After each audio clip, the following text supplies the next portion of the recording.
बरम्यूडा के clock tower के पास सुबह की हल्की धुंध फैली है। एडम अकेला सड़क पर चलता जा रहा है। उसके चेहरे पर डर नहीं, बस फोकस। अचानक दूर से गनफायर की गूंज आती है। एडम तुरंत एक ब्रोकन वॉल के पीछे कूदकर कवर लेता है। सामने से एक दुश्मन धीरे धीरे उसकी ओर बढ़ रहा होता है। एडम गहरी सांस लेता है। एकदम सही टाइमिंग पर बाहर निकलकर हेडशॉट मार देता है। दुश्मन गिर जाता है, लेकिन यही खत्म नहीं। ऊपर हैंगर की तरफ से एक और कदमों की आवाज आती है।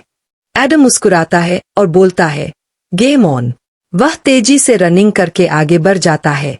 बरम्यूडा भर में उसकी सर्वाइवल की असली कहानी अभी शुरू हुई है। हैंगर के पास पहुंचते ही एडम को महसूस हुआ कि यह साधारण लड़ाई नहीं है। पूरे एरिया में अजीब सी खामोशी थी। हवा भी जैसे रुक गई थी। एडम ने एक ऊंची क्रेट के पीछे से झांका।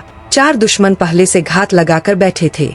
वे किसी और को नहीं, एडम को ही ढूंढ रहे थे। एडम धीरे से खुद से बोला, तो तुम लोग मेरा इंतजार कर रहे थे। फिर वह बिजली की तेजी से एक तरफ स्लाइड करता है, दूसरी तरफ ग्रेनेड डालता है और तीसरी दिशा से फायरिंग शुरू करता है। धुआं, गोलियां, चीखें, पूरा हैंगर गोलियों की बारिश में बदल गया। एडम ने तीनों दुश्मनों को गिरा दिया। चौथा बमुश्किल भाग पाया, लेकिन एडम की सांस अब भारी हो चुकी थी। उसके हाथ कांप रहे थे। वह थक चुका था। एडम हैंगर से बाहर निकला तो उसे जमीन पर एक छोटा सा म्यूजिक पेंडेंट मिला। वही पेंडेंट जो किसी जमाने में उसने अपने बेटे को दिया था। आलोक। एडम के हाथ कांप उठे। उसकी आंखों में डर नहीं, पहली बार चिंता दिखी। आलोक यहाँ कैसे हो सकता है? क्या वह खतरे में है? एडम तुरंत उसकी तलाश में निकल पड़ा।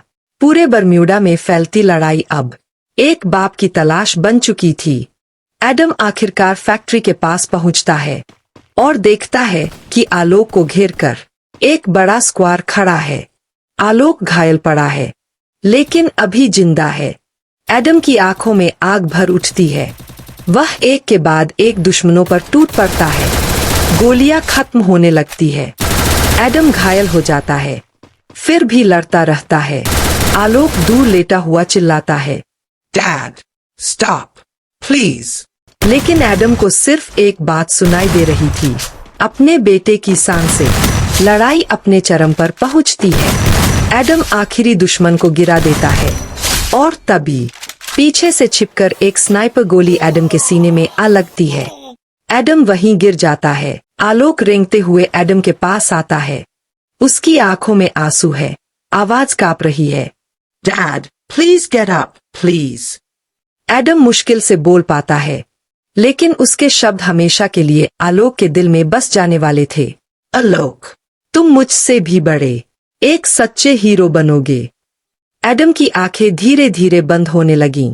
आलोक उसके हाथ को कसकर पकड़ता है, लेकिन एडम का हाथ ठंडा हो चुका था। एडम का सफर यही खत्म हो गया। जैसे ही एडम का शरीर शांत हुआ, बरम्यूडा में हवा बदलने लगी। आलोक धीरे से उठता है, अपने पिता का पेंडेंट पहनता है और एडम के हथियार को अपने हाथ में लेता है। उसकी आंखों में आंसू थे, लेकिन उनमें एक नई चमक भी थी। वह आकाश की ओर देखता है और कहता है, Dad, आज से मैं आपकी राह पर चलूंगा, एक नया हीरो तैयार है। आलोक अकेला चलता जा रहा है, ठीक उसी तरह जैसे सालों पहले एडम चला था। a new legend is born. बरम्यूडा का आसमान धीरे धीरे अंधेरा हो रहा था। एडम जमीन पर गिरा पड़ा था, खून, धूल और टूटी हुई उम्मीदें। आलोक उसके पास आता है, रोते हुए बोलता है, Dad, उठो न। एडम मुस्कुराकर कहता है, हीरो बनने की शुरुआत नुकसान से होती है। अब मेरी कहानी तुम पूरी करना। एडम की सांसें रुक जाती है। आलोक की दुनिया टूट जाती है। रात में आलोक उस क्लिफ पर खड़ा होता है जहां से पूरा बरम्यूडा दिखता है। हवा तेज चल रही है, लेकिन आलोक की आंखों में सिर्फ आग है। वह एडम की वॉच पहनता है और बोलता है, मैं तुम्हें वादा करता हूँ डैड, अब कोई भी मेरा कोई नहीं छीन पाएगा। उसी समय दूर से एक रहस्यमयी आवाज आती है। जंगल के अंदर कोई उसे बुला रहा होता है। आलोक उस आवाज का पीछा करते हुए फोरबिडन फॉरेस्ट में पहुंचता है।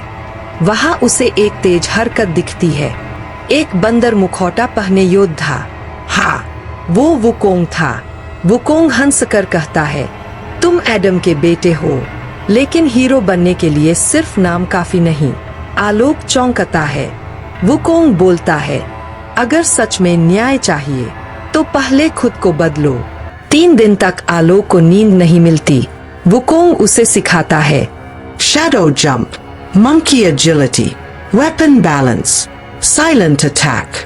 आलोक कई बार गिरता है, कई बार हार मानने वाला होता है, लेकिन हर बार एडम की याद उसे खड़ा कर देती है।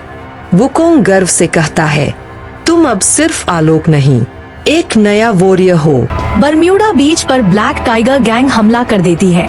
दर्जनों हथियार, ड्रोन्स और व्हीकल्स। वुकोंग आलोक को देखता है, अब समय है दुनिया को दिखाने का कि एडम का बेटा कौन है। आलोक लाइटनिंग स्पीड से निकलता है, दुश्मन उसे देखते भी नहीं और वो उनके बीच पहुंच जाता है। आलोक अपनी नई पावर से दुश्मनों को रोक देता है। आखिरी एनिमी का हथियार पकड़कर वो शांत आवाज में कहता है, मेरे पिता को कोई रिप्लेस नहीं कर सकता, पर उनकी लेगेसी आज से मैं निभाऊंगा। आसमान से रोशनी का एक हल्का सा किरण गिरता है, जैसे एडम उसे देख रहा हो।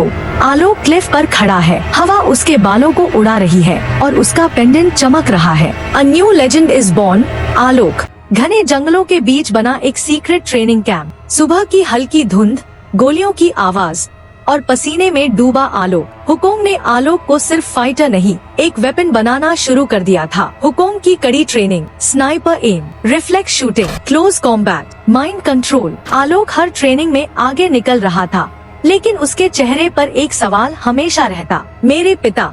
उनकी मौत का सच आज तक मुझसे छुपाया गया है। रात का समय, कैंप शांत है। आलोक अकेला बैठा स्नाइपर को साफ कर रहा है। हुकोंग पीछे से आता है, तू रेडी हो चुका है आलोक, अब तुझे सच जाना चाहिए। आलोक चौंक जाता है, मेरे पिता के बेर में। हुकोंग कुछ नहीं बोलता, बस उसे फॉलो करने को कहता है। अंडरग्राउंड रूम, एक पुरानी डस्टी फाइल जिस पर लिखा है क्लासिफाइड स्नाइपर इंसिडेंट।